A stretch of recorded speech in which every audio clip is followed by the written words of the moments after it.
So, Xbox Game Showcase of 2026 just wrapped up, and I have some thoughts. All in all, I would say that this showcase was one of the more middling showcases we've gotten from Xbox in the past couple of years. From the past couple of years in between PlayStation as well as Jeff Keighley's Summer Games Fest, I would say that Xbox has had the strongest showing of those three showcases. But this year, I think Summer Game Fest was able to outclass Xbox, and that's primarily because the games that Xbox has in their pipeline that are coming out this year and next year have already been announced in showcases prior. So this year felt more like a rehash of the games that we've already seen and what to expect from this year as well as next year, as opposed to actual new games. Now, don't get me wrong, there were a lot of cool games that were showed, and there are a lot of games that I am excited for down the line. But aside from a couple of new releases and also some notable absences from some of Xbox's biggest studios, as well as probably one of the most middling closers I've ever seen from Microsoft and Xbox as a whole, I would say that I was left just barely satisfied.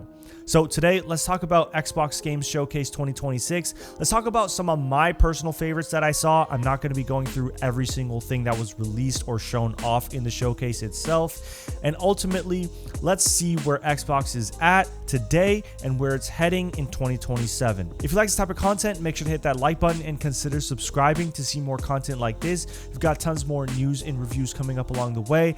Every single one of y'all helps out. Now, back to the video. So to kick things off with the show opener, we got an extended look at Gears of War E-Day. Now, this is a game that I am quite excited for, and that is a game that's releasing this year. But I gotta be honest, I was a little surprised that they decided to open the show with it, as well as have the developers direct also be Gears of War E-Day. Now, from what we saw from the gameplay from the opening showcase, I think the game looks really good, if I'm being completely honest. The level design and the graphics, quite frankly, looked fantastic. The city scene that they were showing off during Emergence Day reminded me a lot of like Raccoon City from Resident Evil. Just that rain-soaked nighttime city vibe with like monsters. I don't know, something about it just really reminded me of Resident Evil, and I thought that it was a great vibe to take the series because, again, Emergence Day as a whole is where the whole Gears of War franchise started and what the entirety of the franchise is based off of. And I thought overall the world design and the level design did look quite fantastic. On top of that, the gameplay just looked pure Gears of War. They modernized things where I think they should have, with the slide mechanic as well as adding some new looks for prone and crouching, but mostly just kept the gameplay of Gears of War what it is, and that's Gears of War. It's incredibly unique. It's an incredibly unique franchise as a whole, and it started the cover shooter kind of whole subgenre that is available right now. And so I think keeping it that baseline gameplay of what Gears of War is was a great idea. Now, story-wise, we don't know fully on everything that's going to go on. We do know that it's a prologue to the entire Gears of War franchise during Emergence Day, which I think has potential to be a quite great story implication, which I think has the potential to be quite good story-wise. I think E-Day is a perfect place to take the series. I think Gears of War 4 and Gears 5 were kind of left middling for a lot of people in terms of story. So I think taking it back to the original characters is, in my opinion, a great idea. We also got a look at the release date for Gears of War. It's coming out in a stacked October at October 6th. I'm curious to see how well it does. There are so many games in this September-October kind of time frame because of the fact that GTA is slated to come out in November. And so everyone and their mom is trying to avoid GTA 6 at all costs. And it is making September and October really packed. Usually really packed months is a good thing. It usually means that there's too many good games to fit into a calendar year, but that's not the case here. This is more so because there's one ginormous game, probably the biggest game of all time, coming out later half of the year. And so everyone is trying to get their games in beforehand, before that eventual fallout occurs with GTA 6 basically sucking up the entire gaming industry's dollars. But at the end of the day, this is one of my most anticipated games of 2026, and it's a game that I will absolutely be checking out and reviewing because I grew up playing Gears of War. My first ever console was an Xbox 360. One of my first ever games was Gears of War 2. So I'm excited to watch this series continue to grow, and I'm glad that Coalition is still out there making Gears of War games because I think they do a really good job. Moving on, we got another look at Fable. This was more of a story slash kind of cinematic trailer. We've seen a lot of gameplay now from Fable, and I kind of know what to expect from it. I'm kind of at the point with a lot of these games that you'll see from the Xbox showcase where I feel like I've seen enough. Like, I know what I'm going to get from these games. I'm excited for them. I just want them in my hands to play. Unfortunately, Fable has now been delayed into February of 2027. Again, partly probably because they're trying to avoid GTA 6, but also partly probably because it's not fully ready. The game may be close to being content and feature ready, but optimization is one of the big things that gamers are after nowadays. And if that's not top tier, people are going to complain about it. So I'm all for them taking more time.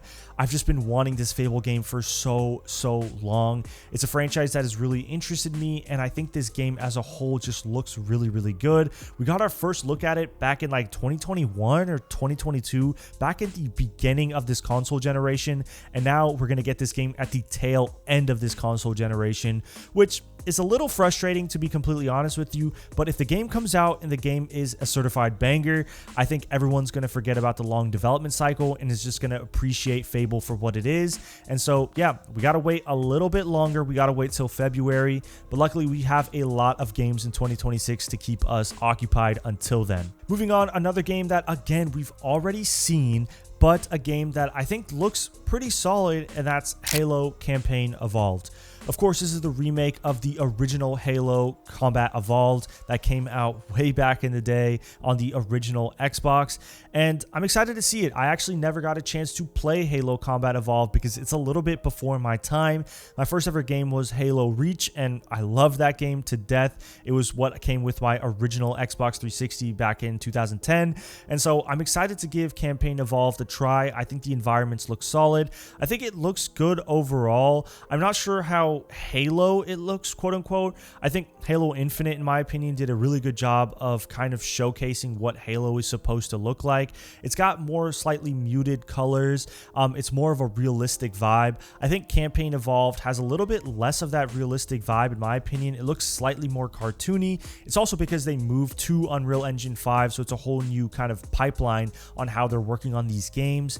And it also looked a lot more colorful than I thought it would actually be. But then again, I am still excited to check this game out when it comes out on July 28th. So just about a month away. So we don't have to wait too much longer to see what Campaign Evolved is really fully about. Another game that we had gotten sort of a sneak peek at last year, but now has made kind of a bigger showing this year, is A Plague Tale Legacy. Now, the Plague Tale games for me is a franchise that I've always kept an eye on, but I've never gotten the chance to fully play, usually because there's other games that kind of pique my interest more, or that there's other things that I'm reviewing, so I kind of forget about those games. But they've been on my backlog forever, and I think Plague Tale Legacy is going to be the game that kind of pushes me over the edge and gets me to play the first two games, because quite frankly, this game looks really good. From what I understand, this is a prologue to those games, so I don't think I necessarily have to play the first two games to get what's going on the third game, but this third game looks a lot more combat focused. We saw kind of Roman gladiator-esque vibes going on. We saw a lot more combat as a whole compared to the first two games, which are almost fully stealth-based. And so seeing A Plague Tale Legacy kind of fully transition into a full-on action game, at least from what we're seeing in the trailers, is unique, but I'm also quite interested in it. And this is also another game that's going to be coming out this year in August, on August 27th. And so the fact that they announced it last year and is releasing this year is a great sign. I want to see more of that from Xbox. And this is a game that I am sure a lot of people are going to love. I'm not sure if I'm going to have a chance to fully play it when it comes out on release, but what I can say is that it's absolutely going to be a game I keep a close eye on. And if it's a game that ends up piquing my interest enough and I don't have a lot going on in August, I'll definitely give it a chance. Now, a couple more games that I think really piqued my interest as well. We got another look at State of Decay 3, this time with a lot more gameplay.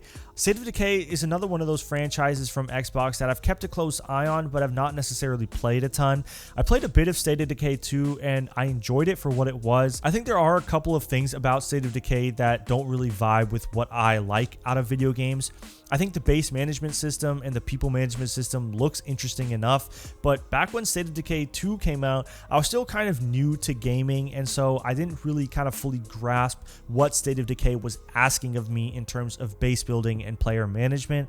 I think State of Decay 3 has the opportunity to kind of pull me in. They're going to keep that same base building, that same player management, but the combat looks greatly more expanded. We saw a lot of driving around, a lot of shooting, almost Left 4 Dead levels of hordes of zombies, and that's the type of stuff that I really enjoy. Left 4 Dead 2 is one of my favorite games of all time. I love it so much, and to see State of Decay 3 kind of bring some of those Left 4 Dead vibes into the State of Decay franchise, and if they can have this gameplay ideology coupled with the base building and the player management, I think State of Decay 3 is going to be one for the books, and I'm excited for it. I don't think I caught a release date on State of Decay 3. Let me know down in the comments below if I had missed that, but if I were to guess, it's still a ways off, at least late 2027 or maybe even 2028. We'll have to see, but I will keep my eye on this one. We also got an extended look at Metro. This is another game that I am quite excited for.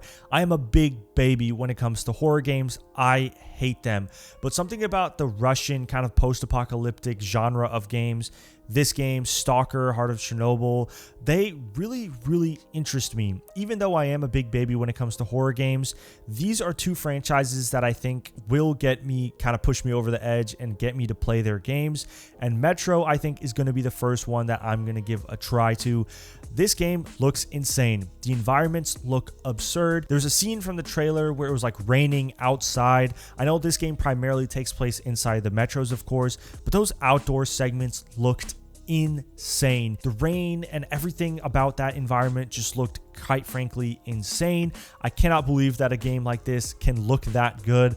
I bet it is going to look insane on PC, and I'm excited to give this game a try because it's coming out this year. We also got to look at Doom the Dark Ages and their DLC. Doom the Dark Ages is a game that I know has been a little bit controversial for a lot of people. For the people that like the first two Doom games in the reboot series, Doom the Dark Ages might have felt a little bit flat to them, but this DLC kind of hopes to correct that with a lot of the things that they're adding and changing about Doom the Dark Ages.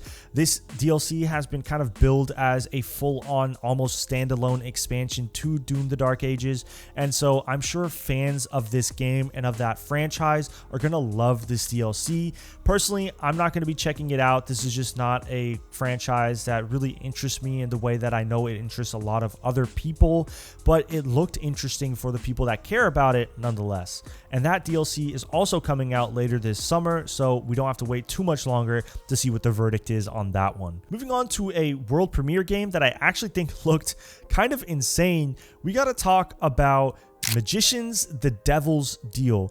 Now, this was a game that I had no idea what was going on during the trailer. I just was so confused on what this game could possibly be. I love the storytelling vibe to it. The cartoony kind of aspect to it also looked really interesting. But then having that kind of change in the later half of the trailer to seeing all the devils and then seeing like the magician aspect of it, which I think was really cool. There's magic in the game, and when people think of magic in games, they think of like magic in like the Elder Scrolls or Avowed or something like that, where it's like magic in the fantasy traditional sense. But this was like magician magic. Like you had cards, you had like a wand thing that you waved around. It was an interesting take on magic, coupling it with devils, and then kind of the 1920s to 1950s aesthetic that they were going for also really interested me, because that's just kind of an aesthetic that I really like. And so whenever this game comes out, I don't know when it's going to be, I'm going to be keeping it a close eye on it because this game looked right up my alley. We also got an extended look at one of my most anticipated games of this year as well, Valor Mortis. Now, this is a game that has been on and off my radar. I've heard a lot about this game, and I kind of knew it was there. I knew it looked cool enough. I'm not a particularly big Souls-like fan, but something about this trailer just kind of hooked me.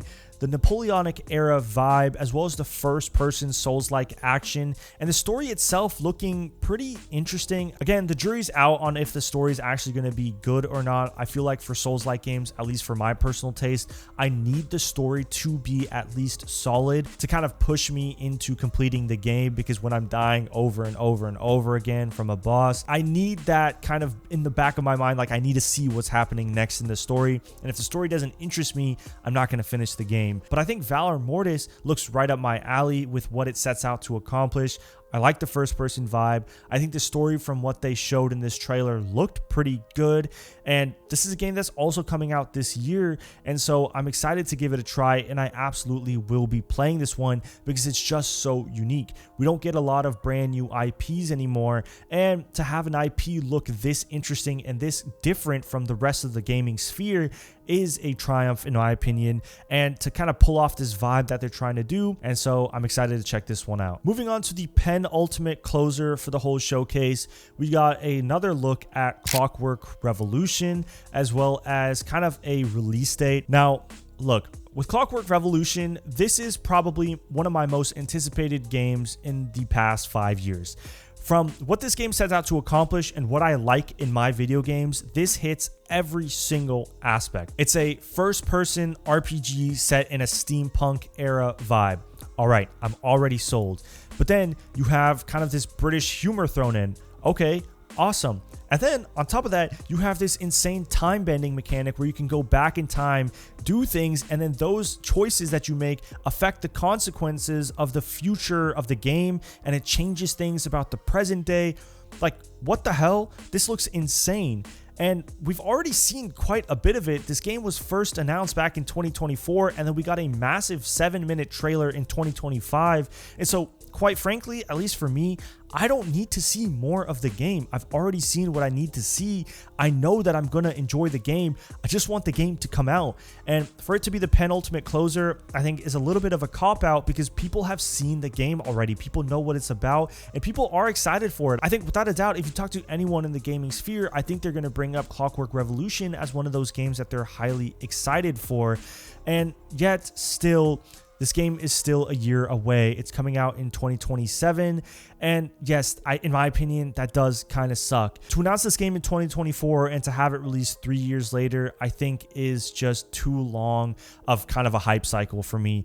And the fact that we already saw so much of it the year before is just like, okay, I've seen what I need to see about this game. I just want this game to come out, and I don't want the hype to get too large, or I guess too overbearing, to where when the game does come out, people stop kind of caring for it because we've seen so much of it already. In a perfect world, I wanted Microsoft to keep this game close to their chest and only release it or show off more of it when they were ready to give a release date, and I was hoping it would be this year, but unfortunately it's not, and we'll have to wait a little bit longer. And then there was the closer. 2 years in a row, they decided to close the showcase with a game we know is going to come out every single year. And once again, we had the show closer be Call of Duty with Modern Warfare 4. I'm not gonna lie to you, that shit looked ass. I like Call of Duty for what it is, I guess. I played a shit ton of Call of Duty throughout my years. Call of Duty is a franchise where I'll always play the campaign. I don't particularly love playing it every year, but it's a campaign that I always usually have fun with. Black Ops 7's is ass, quite frankly, but Modern Warfare 4 looks to correct that with a pretty solid campaign. But they didn't show off the campaign. They didn't show off the multiplayer. They showed off their extraction shooter DMZ mode, and it just didn't do anything for me. There's a lot of extraction shooters out on the market right now, and between Marathon and Arc Raiders, I think you have your fill for what you want out of an extraction shooter. I don't think Call of Duty needs to come in here and make one. I know Battle Royales are kind of on the out, and so they probably don't want to do another Warzone rendition, but you don't need that third game mode. Or if you're going to do that third game mode, do zombies or something. I don't know. I just don't think DMZ was necessary at all, and it didn't really do anything for me. They didn't really show anything off that made me excited or like, wow, this extraction shooter rendition is way different than Arc Raiders and way different than Marathon, to where I want to play this because of what they're showing me.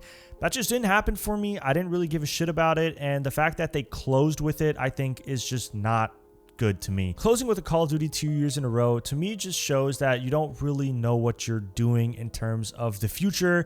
You don't have that many games in the pipeline that are ready to show off yet. And so I'm a little nervous once 2026 and 2027 conclude, what's going to be left for Xbox to show. And that's kind of how I feel about the entire showcase as a whole. Now, to get the elephant out of the room and to give Asha Sharma her flowers here, she brought back Xbox console exclusives. The show opener and the penultimate closer with Gears of War E-Day and Clockwork Revolution are Xbox console exclusives.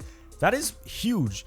When Phil Spencer decided to take console exclusivity away, I think that hurt a lot of the brand recognition that Xbox had. And with Asha Sharma publicly going back on it and saying, no, we need Xbox exclusives, to me, that is a great thing to see. And they're doing it with two games that I think are worth that Xbox exclusivity. Gears of War is a staple Xbox franchise. It's been here almost since the very beginning.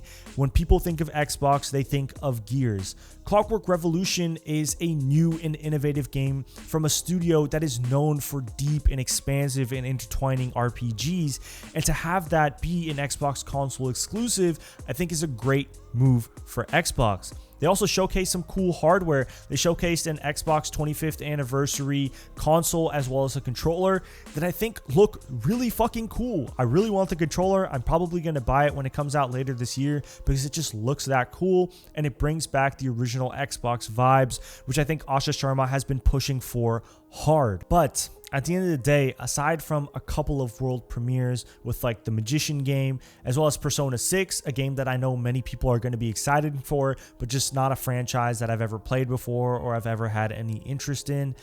But aside from those couple of world releases for games that really people care about, there was not a lot shown here that we had not already seen. Clockwork Revolution, Gears of War E-Day, Fable, all of these games were announced years prior, and all we got was just kind of better looks at them. And to me, that's not enough. We got a lot of DLCs for games as well. Bethesda showed up in some bullshit ways with ESO and Fallout 76, their two live service offerings. No one gives a shit about Fallout 76 or Elder Scrolls Online. We care about the new Fallout. We care about what the Fallout 3 remake or what's going on with that. And we care about what Elder Scrolls 6 is going through.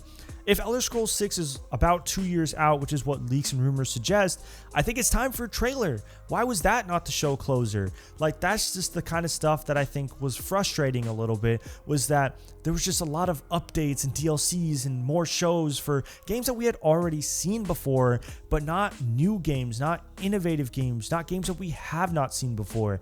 And so again, I was left a little middle of the road here. I did enjoy a lot of what I saw. The games that they are showcasing are games that I am really excited for. Games like Clockwork Revolution, Fable, Gears of War, all these games are games that I will be playing and I am incredibly excited for, but they're games that I've already seen. I want to see more. I want to see what Xbox has planned next, and that we just didn't get. For Asha Sharma's first Xbox showcase, I think she did a decent job. I think there's a lot of momentum going on with Xbox. There's a lot of things already in the pipeline. And so when those games release, and depending on the critical reception of those games, I think there's going to be a telltale sign on whether Asha Sharma is trending in the right direction or whether she's kind of falling back and not really trending in the right direction there. But to bring back Xbox console exclusivity, to show off really cool hardware that celebrates what Xbox has been about for the past 25 years, I think are good signs and are good things to show. But I just want to see more new games. Maybe that's the greedy gamer in me. Maybe it's just I want to see what more Xbox can do, but I just want to see more games. Either way, that's going to do it. Thank you guys so much for watching. Let me know down below your thoughts on the Xbox Game Showcase of 2026. What did you like about it? What did you not like about it? Are you excited to see where Xbox is heading? Or do you kind of wish that this showcase was a little bit better or they showed more things? I want to hear everything y'all have to say down in the comments below. Again, if you like this type of content, make sure to hit that like button and consider subscribing. It's been CGG. I'm out.